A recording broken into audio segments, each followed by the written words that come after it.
What's up mga idol? Magandang araw at kumusta kayo? So pag-uusapan natin ngayon yung pinagpiestahan ng mga vlogger na haters ni Cuadro Alas, o kahit hindi haters dyan, yung mga vlogger talaga nagbablog ng boxing, na bagsak at wala na daw si ranking si Alas sa 122 pounds.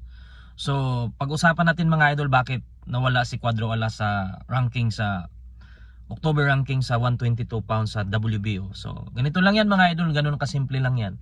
Kung matatandaan natin, isang taon nang walang laban si Cuadro Alas. So normal lang siguro na tanggalin nila sa ranking yan kasi nga isang taon nang hindi lumaban. So ang update kasi niyan, isang taon na buwan-buwan yung update, pero kung isang taon ka nang hindi lumaban, pwede ka talaga nilang tanggalin sa ranking kasi hindi ka na active.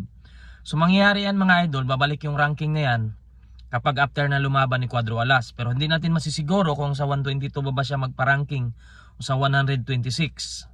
So dalawa lang yan mga idol.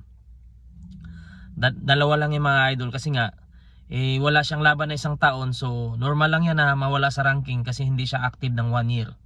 So sa mga nagtatanong dyan, sa mga nangaasar, siguro naman kung alam niyo yung boxing, alam niyo yung mga ganyang pangyayari. Kaya mga idol, pag-usapan natin pagdating naman sa ranking naman talaga, ang kumbaga ang maglalakad yan, kung hindi manager, promoter mo. So tingin ko dito, dahil malakas naman yung, may dating naman yung promoter ni Cuadro Alas, tingin ko siya na bahala niyan sa ranking. Kasi kung maglalaban sila ni Luis Nereson, kapag parehas silang manalo, tingin ko yung promoter na bahala sa ranking yan. Pero ang mangyayari dito, baka si Cuadro Alas ay magpaparanking sa 126. So hindi rin masyadong big deal na mawala siya sa ranking ngayon sa 122, dahil ganun din naman, lilipat siya ng 126. Yung ranking naman, hindi naman automatic magta-transfer yan eh. Pwede siya magta-transfer, depende kung champion ka ng 122, lilipat ka ng 126, automatic number 1 ka nun.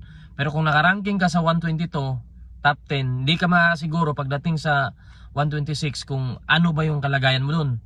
For example, 122, top 5 ka sa WBO, pag lilipat ka ng 126, di ka sure na top 5 ka pa rin ba dun. Kaya malalaman niya mga idol pag after ng laban ni Cuadro Alas. Kaya sa mga Cuadro Alas fans, huwag kayong mag-alala dahil normal na yan. At nangyari na yan noon kay Cuadro Alas. Nung isang taon siyang hindi lumaban, di ba? Ano pa nga siya noon, kung ba inactive pa nga nakalagay niya sa box rec doon. Kaya hindi na bago yan. Sa mga nangaasar, alam naman nila yun eh. Kung talagang nanonood sila ng boxing, kung talagang boxing fans ka, alam mo na agad yan, normal yan nangyayari. Kapag isang boxingero hindi lumaban at hindi ka active na isang taon, sigurado tatanggalin ka talaga sa ranking kasi ano yun eh, kumbaga hindi ka active ng isang taon eh. So unfair naman sa iba na active. At kaya yan yung paliwanag dyan mga idol. Kaya huwag kayong mag-alala. Pagkatapos lumaban ni Cuadro Alas, sigurado, lalo kung maganda yung performance niya, sigurado matik yan, babalik yan sa ranking. Kasi ang ranking naman talaga, ang ranking ngayon magic na. Tandaan nyo, ito, no hate kay Martin, kay Carl James Martin. Number 2 na lang si Martin ngayon. Pero pumasok siya sa number 1 na ni isa wala man lang sa nakaraban na top 10 sa ranking, di ba? So ganun lang yan mga idol, no?